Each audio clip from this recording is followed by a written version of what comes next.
me chillin' and you will hear about the eliminating of the negative and an accent on a positive. Gather round me, children, if you're willing, and sit tight while I start reviewing. Test. the Is this thing on? right. Oh, yes, it is.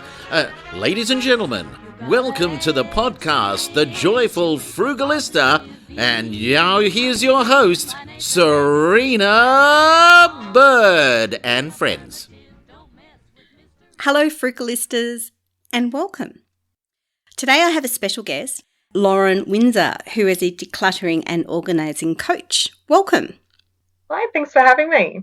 Thank you. Well, I met Lauren, it seems like almost light years ago in a whole different time, doesn't it? But it was only probably about 4 or 5 weeks ago. Yeah, something like that. Yeah, it was in early February, I think, and I was sitting next to her, something that we probably couldn't do now.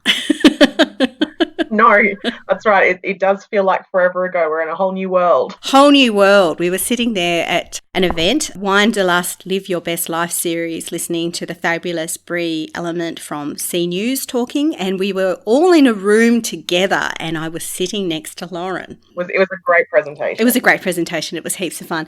And we exchanged business cards, and then we connected and we had a real chat yesterday and found out a lot of things we had in common, including the fact that we went to the same university. That's right, Lauren? We did, yes. We both went to UQ up in Brisbane. Again, lifetime ago. A lifetime ago, studying different things, but some similar kind of shared experiences. And then we had a really good chat about decluttering, and it wasn't what I expected, I have to be honest. Perhaps let's start by asking, what does a decluttering coach do? Okay, I'm part of the professional organiser community. I don't believe that decluttering and organising is all about the external. Our environment is a reflection of our minds and vice versa. So the way our environment is very similar to how our mind is, and we can change one by changing the other. And then coaching, I suppose, is the part where it's instead of give a girl a fish, it's teach the girl how to fish. Mm-hmm. So I guess you could say that I take a sort of a holistic and lifelong approach to organising, and I cover everything from mindset and time management to kitchen drawers and garages. Wow, well, there's quite a lot. And as you know, I'm on a Joyful Giving project this year, I love that. which was really aimed at decluttering. Yeah. Although that said, with everything that's happening in the crisis that shall not be named, I've had to give a pause on giving things in person. I've still managed to give a bit of sourdough starter in the last few days, but it's now getting to the stage where I don't feel comfortable being close enough to people that I'm giving them things that I've touched or that I have had anything to do with. And that really breaks my heart, actually. Yeah, it's going to be hard for a lot of people. It's going to be hard for a lot of people. Those people who are home wanting to declutter, I guess that's one thing you do. And after we were speaking the other day about how to cope in this current crisis, and I know we'll talk about this in a little bit more detail, but I must say I was really inspired yesterday morning. I woke up, I was feeling quite stressed, and I had a number of different things that were running through my head about what I should be doing, what I could be doing, what I could be doing better, worries about stuff that probably weren't real worries. And I was sort of running around, I wasn't really focused on doing anything. And I went, I'm going to take a leaf out of Lauren's book and I'm going to start to clean up. And I spent about 15 minutes just when I saw something, I put it away. And just actually that act of just getting up and moving, it really profoundly changed my day. Yeah, it does, because it's something you can control. And especially at the moment, there is so much out there that we can't control. In many cases, we can't even leave the house, really. Yeah. And like you say, you've had this massive, beautiful project of giving, and you have to even stop most of that. And losing that control that we take for granted can really affect us emotionally and in some ways physically, because once your emotions start to struggle, a lot of people tend to notice their physical health declines as well. Taking control of something, even something small, unpacking the dishwasher or cooking a meal from scratch or making the bed, makes a huge difference to your mindset for the day. Really does. It sounds like it's speaking from experience there as well. Absolutely, speaking from experience. I've been up and down as long as I can remember. Without a diagnosis, I think it's pretty fair to say I probably had some anxiety and depression from very early childhood. As young as 6, I remember being concerned about things I should not have been concerned about at that time. I had quite severe postnatal depression after my son was born. He's now 11. He'll be 12 later this year. And all the bits in between, the teenager years, issues with family and partners and all sorts of things. Every time I've reached a low, the thing that's got me back out of it has been habits, little habits that help me control my environment, and they get me back on top again. So what kind of little habits have helped you? One that I always come back to these days was something that I started doing when I was trying to pull myself out of that depression after my son was born. And it was as simple as I made a rule that I had to get up and have a shower before 9 o'clock every day. And at the time, I would tell myself, it doesn't matter if I get up, I have a shower and I put my pajamas back on. Doesn't matter if I go back to bed, but I need to be out of bed by this time and I need to have had a shower. And just that tiny little habit made such a difference, because 9 times out of 10, I didn't go back to bed. I would get up and I would do something. And it's just that simple act of tricking yourself, I suppose, or flipping a switch to I'm doing this now, that starts the ball rolling. And once you've got the momentum going, then you've got a real chance. But if you continue on the path you're on, you're only going downhill. Sounds like you've developed quite a lot of resilience there. It must have been an incredibly difficult time. I'm not alone in that either. There are so many women, and I'm really worried actually for a lot of the new mums at the moment, because something that really draws down depression is isolation. And that's not something that we can really control at the moment. But exactly. Fortunately, we're lucky. Things like we're doing now, podcasts, social media, all this kind of thing gives us an opportunity, if we treat it respectfully, to help us out of those kind of things. And having somebody to tell you that it's okay to be struggling and here's a way forward, I think is really, really valuable. And I know that I really appreciate the advice that I got to just pick one thing that you're going to do every day. I think that is great advice. And I also hear you too, that a lot of people are going to be struggling, and not just new mums. People have lost their jobs unexpectedly. Their whole purpose for being, businesses that they've put their heart and soul into that suddenly can't continue for the foreseeable future. Like everything's just turned upside down. Yeah, it's heartbreaking. It must be really hard for a lot of people to feel, is there anything for me to get up out of bed for in a morning? Yeah. What's the point sometimes? Yeah, that's what you say to yourself. What is the point? And that's where you might not be able to change the world at the moment, but you can change something. You can change what you're doing right now. And that's what we need to focus on. And I think it is really important to flip that. Like, it is really easy to say, I want to be very supportive to people who are listening, who are going through difficult times. It's okay to feel scared. It's okay to feel anxious. I feel anxious. I'm a very resilient person. I'm really struggling with my own levels of anxiety at the moment. And my normal coping mechanisms, like going to the pool to have a swim or going for a long walk, going out shopping, catching up with friends, like none of those normal support mechanisms are available for me right now. My Tai Chi classes have been cancelled. My church has stopped its worship in person. It is really difficult. But I also really want to flip it around to a positive message too. I think it is really important getting up out of bed, having a shower before 9 if that's what works for people, and then finding at least one thing to be grateful for. Yeah. I think helps. Absolutely. That gratitude, like you're saying, is just so important. Even if that thing you do is just getting up and making yourself a coffee, be grateful that you are able to do that. Be grateful you're able to get up at all is amazing. Yeah. And if that's the only thing that you come up with, that's still something, and just try and build from there. Look for those little sparks, those tiny things to be grateful for, and the tiny steps you can take to make things just a little bit better in this moment. I agree. And being grateful you have coffee. Oh, I'm so grateful for coffee. Times during the war and so forth where you couldn't get things like coffee in because they were produced overseas and there was no coffee. I know it's very hard. A lot of my readers are saying that they can't get things like flour. People are worried about getting eggs, milk, particularly UHT milk. There's a lot of essential and, canned tuna, pasta. There's a lot of things that aren't there. Yes. I was talking to a cafe owner the other day, and she was concerned that we weren't going to have coffee because we import most of our coffee beans in this country. And one of the first things she did when, the writing was on the wall was that she contacted our coffee supplier and made sure that they'd got coffee in before. So we've got several months supply. I know that. Don't panic about coffee, people. No need to panic by the coffee. We got lots of coffee. It was my concern too. Well, that's a big thing for a lot of mums to be grateful for. A lot of parents particularly, but often with the homeschooling that's going on, it is often the mums that responsibility is falling to. It does tend to fall that way, doesn't it? Yeah. Is housework woman's work? Oh, this actually came up for me just today. My husband and kids are at home, and generally I think that our home is quite well balanced in terms of who does what. My husband loves cooking. He does what I believe is his fair share of the cleaning and everything. But just today I had a bit of a whinge, a bit of a sook, I suppose, because I expected him to do something in my time and he was doing it in his time. Mm-hmm.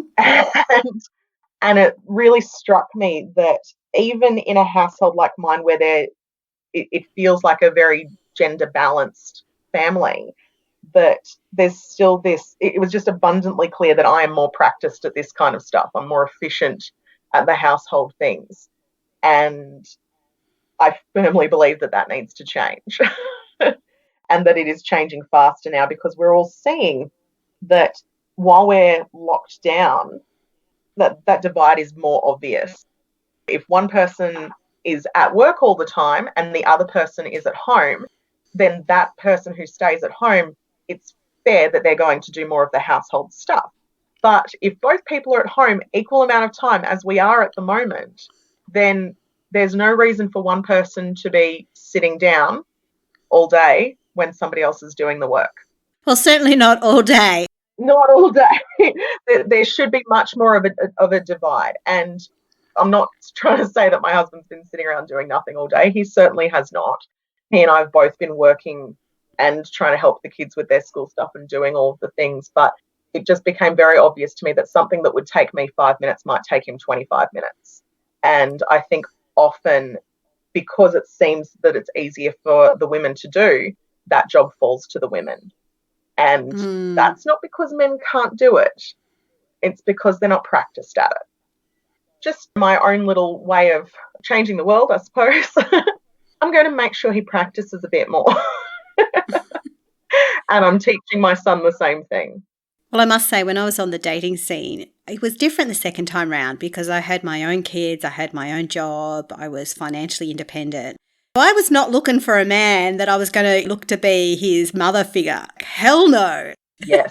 I already had my kids to look after. I wasn't looking after him as well. And I certainly, wasn't looking for someone to be that provider role.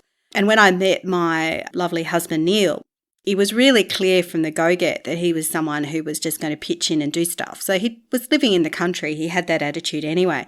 In fact, we weren't even dating and I invited him over for dinner one night. And while I was cooking dinner, he then changed all my light bulbs to LED. I didn't ask him to do it. He just rocked up with light bulbs. Light bulb moment right there. But that said, I think it's really important for my boys who are 7 and 10 to model for them that I'm not going to be picking up after them all their lives. I mean, I'll care for them. I'll cook meals for them. If they're sick and upset, I'll give them cuddles, make them hot chocolate and give them that nurturing. Mm-hmm. But we all, every week, spend half an hour doing half an hour of power where one goes with Neil and one goes with me and they do household cleaning. I love it. I love that sort of habit, and the way you're teaching your kids is fantastic. I have seen in my clients and with my friends so many families that there's one, maybe two people that do the majority of the housework. And I think that every single person in the household can contribute. And I don't think there's like an age at which they start. If they can pick something up and they can move with that thing, they can start to help. A toddler can pick up a pair of socks and walk it to, or toddle it or crawl if they have to their bedroom. They're quite capable of contributing to their house, to the household in their own way. And it makes me a little bit angry in a way when I see families that there's teenagers or even young adults that just don't help. And their excuse is, well, I don't know how, or mum's always done it for me.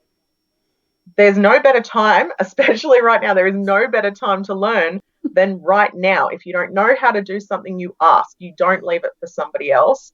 And so often for mums, it's easier just to say, don't worry, I'll do it, because it'll take me 5 minutes. And then I don't have to deal with the arguments, and I don't have to hear about whatever whinge you're going to have about this today. But if we take those moments early to teach them these things and to enforce that kind of learning on them, then they can help as they get older. I know with my 11-year-old son, he is the biggest nerd. Love him so much, but he finishes his day of schoolwork in about 45 minutes. And then I have to find something else for him to do to keep him occupied. So guess who's doing most of the housework today? Well, in an educational context, these things are quite important. Since my kids have been at preschool, they've talked about them being self-managers. They learn very early where they put their school bags, where they take out their lunch boxes, where they put things when they're finished. And they do them really nicely at school. Yeah. And in fact, in Taiwan, a place I've spent a lot of time at, and my boys are Taiwanese Australian, in their school system, they start each day with the kids helping to clean the classrooms.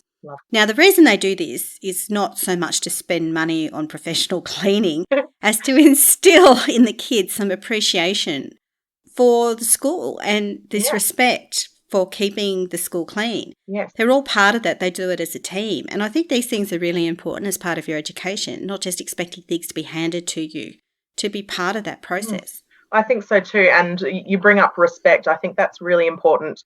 My kids, I don't even have to finish the sentence anymore. They know it when they know when I start. If you don't find a home for something, I will give it a home in the bin. If you don't, or sometimes that's the donate box, but we'll come to that. But the other one is, if you don't look after your things, you don't deserve to keep them.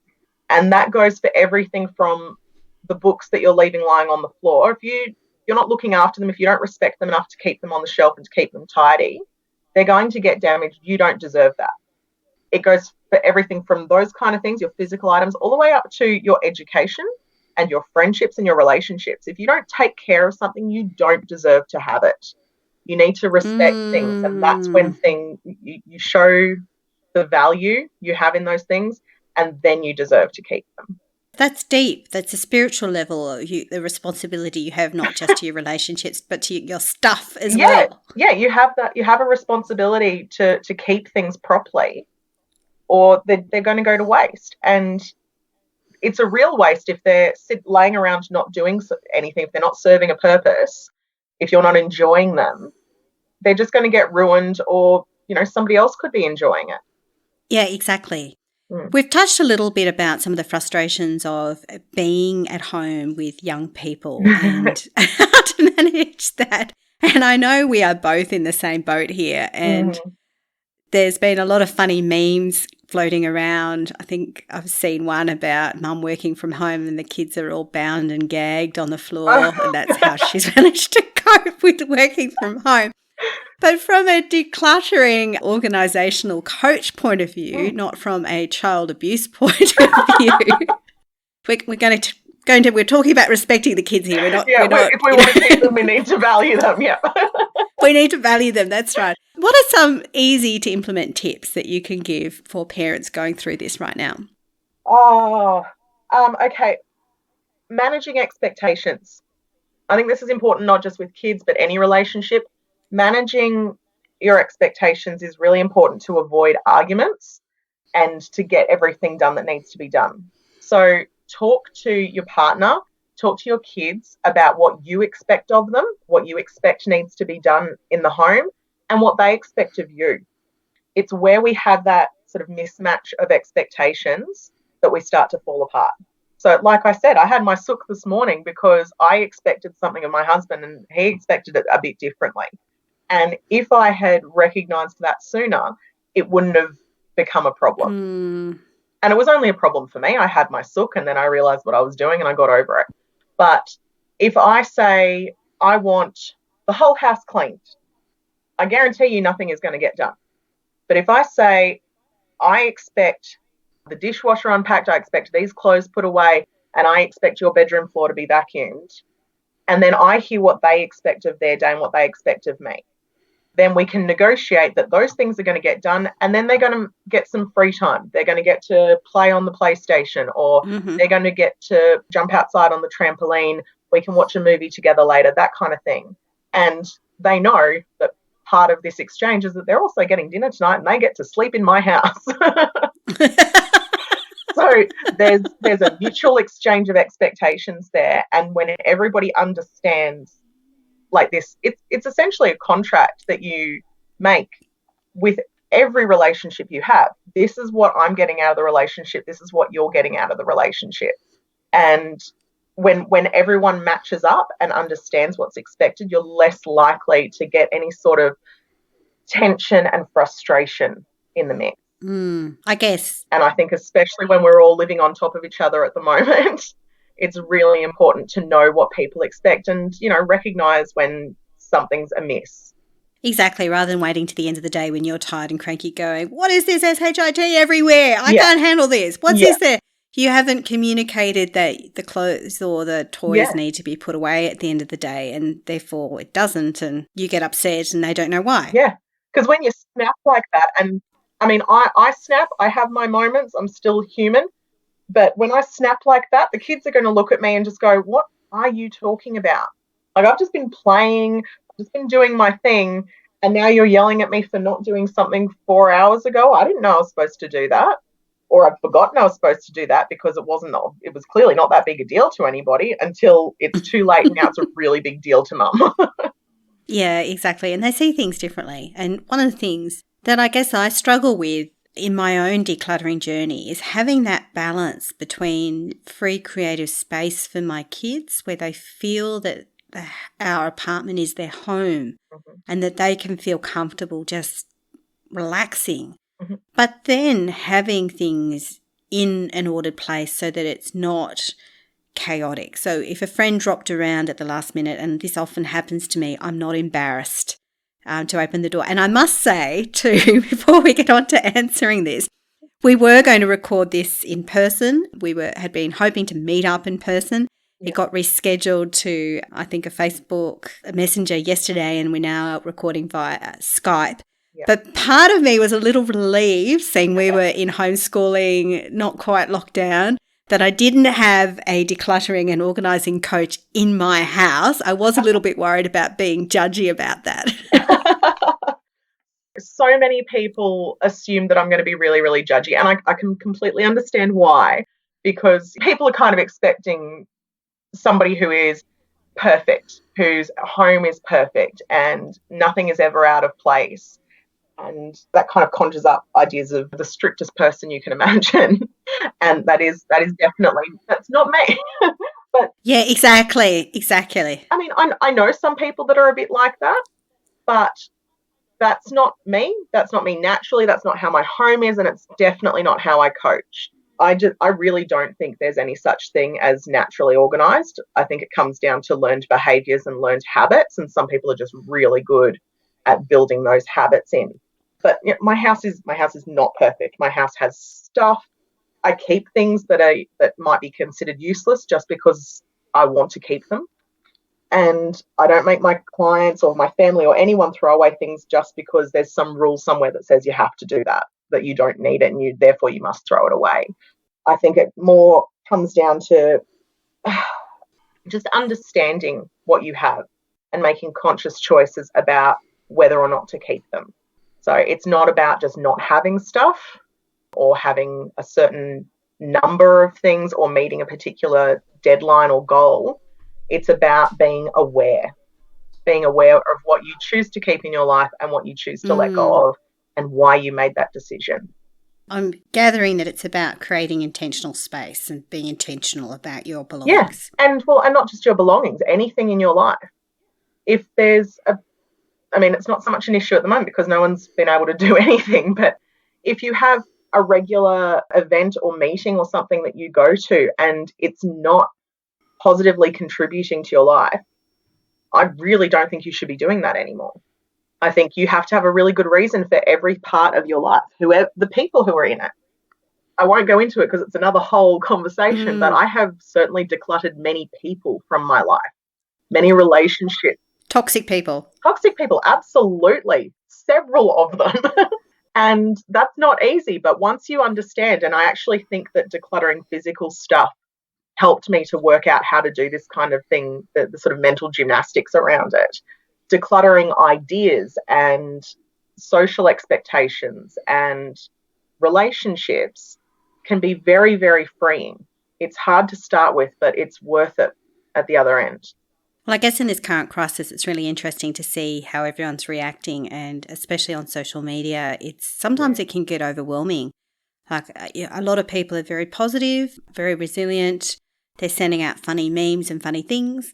Some people, however, it's just stressful. What they post is stressful. How they're responding is stressful. It's all worst case. Woe is me. Yeah. We're all going to die. There are sometimes that I have to sort of go, well, no, I've got my own issues in my own family that I'm concerned about right now, and this is not helping me where I'm at. Yes.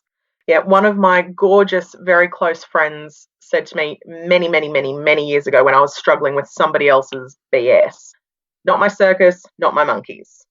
And I believe it's an old Russian proverb or something to that effect, but I love it and I use it all the time. I remind myself constantly when I start to feel myself being sucked into somebody else's drama, not my circus, not my monkeys. And that makes it so much easier to declutter that drama from my world because I just don't need it.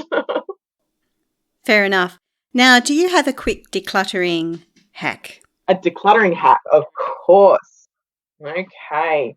So, that is my number one. I wrote down a couple of ideas, but no, I want to stick with this one. My very favorite decluttering hack, every home needs to have a donate box. Set up a donate box. A donate box. Something that is easily accessible to everyone in your house. So some people like to keep it in the garage if you've got easy access to the garage. Mine's close to my front door. I try to keep it out of the way because it's usually not pretty, just, an old packing box or something. And it just make it become part of your family's vocabulary. When somebody grows out of a T-shirt, into the donate box. Like as soon as they put it on, you go, no, that's too tiny, donate box. You decide you don't actually like that coffee mug anymore, you're going to wait for the other one to be washed before you use that one's going in the donate box. It becomes part of the habit of your daily life that the things you don't need, as soon as you recognize that you don't want them in your life anymore, they go. When that donate box is full, you can donate it. As you've said, a little bit harder at the moment, but it's a habit that's worth getting into. It means that you don't have to do a full house TV show level decluttering every 6 months or something. You can just go about your daily life, and as you recognize things that you don't need anymore and you don't want in your world, they disappear. And it makes the process so much easier and lifelong. I love that tip, and I must say, on some level, without actually physically having a donate box, I've done some level of that, and I'm looking at the corner as we speak because I do actually have a box with things. But I'm going to take this up, and I'm going to actually make a proper box and have a proper space for it. And I must say, in my own Joyful Giving campaign, that pretty much, as I started it too, was often that I was looking at something and thinking, honestly, like this is just in the way. Like why? I had this like old IKEA octopus shaped thing for hanging up like socks and stuff. We call it a socktopus in our house. Yeah. Yeah. A socktopus. And I'd had it for years because I used to use with my kids when my youngest was a baby, and he'd hang like toys, and it was like a mobile. And I hung onto it because it had cost me money and I thought I'd use it one day, but it was always in the way. And so that was one of the first things. And so I agree. And I often store things next to the door while they're waiting collection. So we are now having a donate box in our house. I also had a thought as we were talking, you could have a similar idea set up for your intentional giving that you're doing. Even though you can't go out and give people things right now, as you notice things and you recognize who you want to give that to, you could have a place for those things so that those decisions are made and they're ready to go as soon as the situation allows. I love it. Whether it's a lost and found box or a trash and treasure box or something like that, give it a name so it's a real thing and it's part of your family vocabulary. Excellent. I'll get all the family on board with the donate box. Well, thank you so much, Lauren, for being on this podcast. Thank you so much for having me. It is really my pleasure. Where can people find you? So you can find me most of the time on Facebook, Lauren Winzar, Decluttering and Organising Coach. My last name is spelt Winzar, Winzar. You can also find me on Instagram, just my name, Lauren Winzar. And my website is just www.laurenwinzar.com.au. Lovely. Thank you so much. Thank you, Serena. Oh, listen to me, chillin' Anna. You will hear about the You've been listening to The Joyful Frugalista with Serena Bird. She actually likes everybody. And of course, sound has been by Neil Hadley. And myself, I'm Joseph McGrail Baitup. You gotta accentuate the positive, eliminate the negative, latch on to the affirmative. Don't mess with Mr. In Between.